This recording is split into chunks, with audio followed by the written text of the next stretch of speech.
अब मैं आपको पाकिस्तान की मिस इन्फॉर्मेशन कैंपेन के बारे में अवगत कराऊंगी।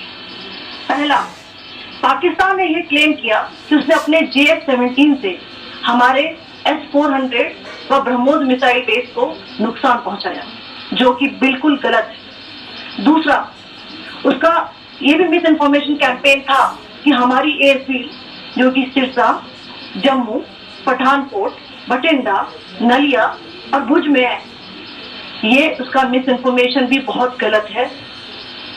तीसरा, पाकिस्तान के मिस इन्फॉर्मेशन कैंपेन के मुताबिक हमारे एम्यूनिशन डंप जो चंडीगढ़ और बियास में है उसका डैमेज हुआ, यह भी बिल्कुल गलत है।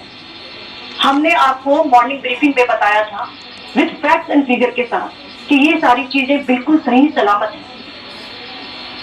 अब मैं आपको बताना चाहती हूँ कि पाकिस्तान की एक प्रेस कॉन्फ्रेंस में ये बात की गई थी कि उनके सीनियर मिलिट्री ऑफिसर्स जो कि पूरी तरह से ये भ्रामक है और तथ्यों से दूर है कि पाकिस्तान की ओर से ये झूठा आरोप भी लगाया जा रहा है कि भारतीय सेना ने मस्जिदों को नुकसान पहुंचाया।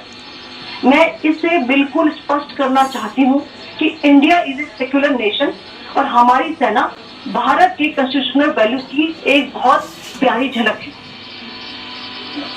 इंडियन आर्म फोर्सेस ने पाकिस्तान को बहुत भारी नुकसान पहुंचाया, उनके मिलिट्री इंफ्रास्ट्रक्चर्स को, चाहे वो लैंड एसेट्स हो या फिर उनके एयर एसेट्स। यही नहीं, इंडियन आर्म फोर्सेस ने पाकिस्तान की एयरफील्ड स्कर्दू, जैकोबाबाद, सरगोदा और बुलारी को बहुत नुकसान पहुंचाया। इसके अलावा पाकिस्तान के air defence system, radar system, उनको भी एयर स्पेस में अनटेनेबल किया। यह भी बताना चाहती हूँ कि लाइन ऑफ कंट्रोल के पास पाकिस्तान के command and control, logistic installation और उनके मिलिट्री इंफ्रास्ट्रक्चर, मिलिट्री पर्सनल का इतना भारी नुकसान हुआ कि पाकिस्तान की ऑफेंसिव और डिफेंसिव कैपेबिलिटी को नष्ट कर दिया गया।